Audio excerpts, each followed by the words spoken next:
like. Girl, what are you doing in here? I squint as sunlight pours into my locker. I turn sideways and step into the hallway, quickly shutting the locker behind me. For some reason, I don't want her to see the names. I accidentally got locked inside. I stuffed the silver pen in my pocket. Quinn gives me a quizzical look. She picks my torn notebook up off the floor and hands it to me. Locked inside? I take the notebook from her and nod, my face flushed. Quinn opens the locker door and jiggles the inside of the lock. You know you can't get locked in, right? It's got a safety latch here, right on the inside. Oh, right. Her next words stop me short. Although, I wouldn't be spending my time stuffed up in there if I were you. That locker is cursed.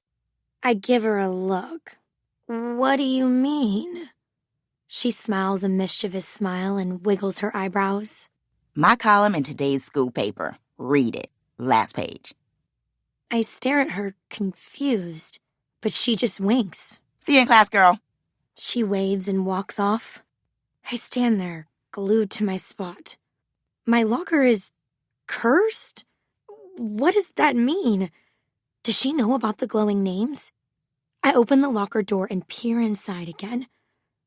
But the letters and the light are gone. Suddenly the bell rings.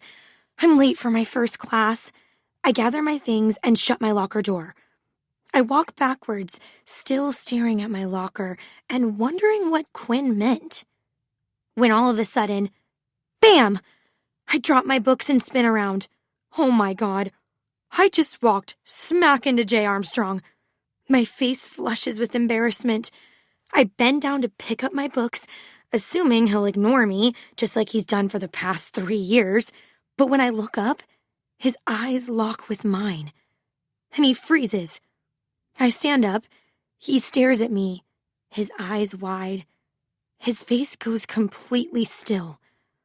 A cold wind sweeps by us.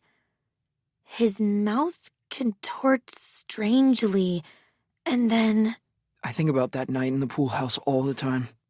I blink once, twice, and he does the same. The walls seem to close in on me as I replay his words. What did he just say? His mouth is hanging open, and I know mine is too. But before I can get my voice to work, he shakes his head, as if he can't believe those words just left his mouth, and jogs off. I stand dumbfounded in the hallway, watching him disappear around the corner. My hands tremble at my sides. Why did he say that? That night in the pool house 3 years ago, when my head spins. He's barely even looked at me since that night. But could it be true? He still thinks about it? My heart shimmers with hope. But then reality rushes back in. Of course it's not true. Summer probably got him to play a prank on me. It's just some cruel joke. I gather my wits and finally get my feet to move. I get to first period and find my seat. The teacher, Miss Akins, is facing the board. You're late, Miss... It's Raina. Raina Sen. Sit down, Raina. She speaks without looking at me. I'm still reeling from what just happened with Jay. Sorry, Miss Akins. I look at the row of seats. Smelly Shelley waves at me from the front row. I smile weakly and wave back. Both seats next to hers are empty. But thankfully, Quinn gestures to me from the back. I hurry to take the empty seat beside her. Okay, class, we have a lot of material to cover this year. She's smiling when she turns to face us, and her eyes sweep over the class. So let's get started. But then, her gaze meets mine, and she goes still. Her eyes grow wide as they lock with mine. A cold wind sweeps through the classroom. Her mouth contorts strangely, and then... I'm madly in love with my sister's husband. I rear back, stunned at her words. The class around us erupts into laughter. Miss Akins covers her mouth with a shaking hand. I didn't mean to say that. The laughter continues, but I'm too shocked to join in. Okay, that's enough. Settle down. She bangs on her desk and the class finally starts to quiet. Miss Akins launches into her lesson for the day. I take out my textbook and pretend to follow along, but my mind is racing.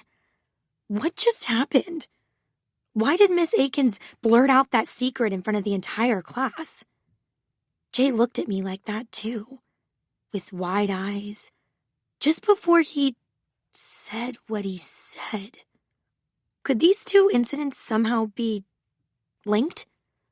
I take a sip from my water bottle, trying to calm my mind.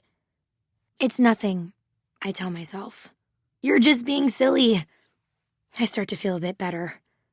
But then I see what's written on the chalkboard and nearly choke. Senior AP English. Miss Janet Akins. Janet Akins. J.A. She has the same initials as Jay. The same initials I wrote this morning with that eerie silver pen on my glowing locker wall.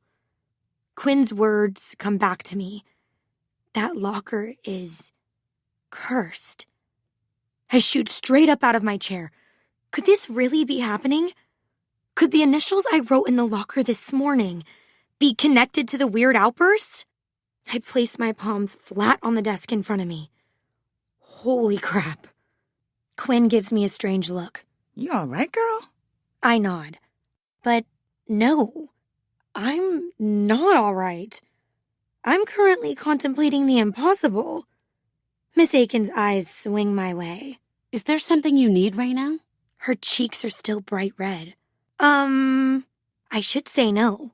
I should sit back down and pretend none of this ever happened. But what if? I have to test out my theory. May I use the bathroom, please? Miss Akins raises her eyebrow. Class just began. I bounce up and down, pretending. It's an emergency. Miss Akins relents and hands me a hall pass. I race out of the room and nearly slip on the sleek floors as I round the corner. I pull the silver pen out of my pocket as my locker comes into view. Halt! I freeze. I spin around to see Mr. Armstrong, Northside High's principal, and Jay Armstrong's dad. He glares at me as he steps out of the bathroom. He finishes tucking in his shirt and walks up to me. Hall pass. I show him my pass. Where are you headed? I stammer. I forgot my textbook in my locker. He looks at me, eyebrows raised, then hands back the pass. No running in the halls. Next time, it's detention. I nod and he spins on his toes and walks away. There's pink tissue paper hanging out of the back of his pants. I chuckle and tiptoe toward my locker. With fumbling hands, I open the door and step inside. And as soon as I shut the door, the glowing letters appear again. My heart races. There are the initials I wrote. J.A. with a heart drawn around them. They're pulsing. I look down at the glowing pen in my hands. It feels cool to the touch. I slowly take off the cap. I bite my lip thinking, who can I test this on? Then I write the initials Q.T. Quinn Taylor.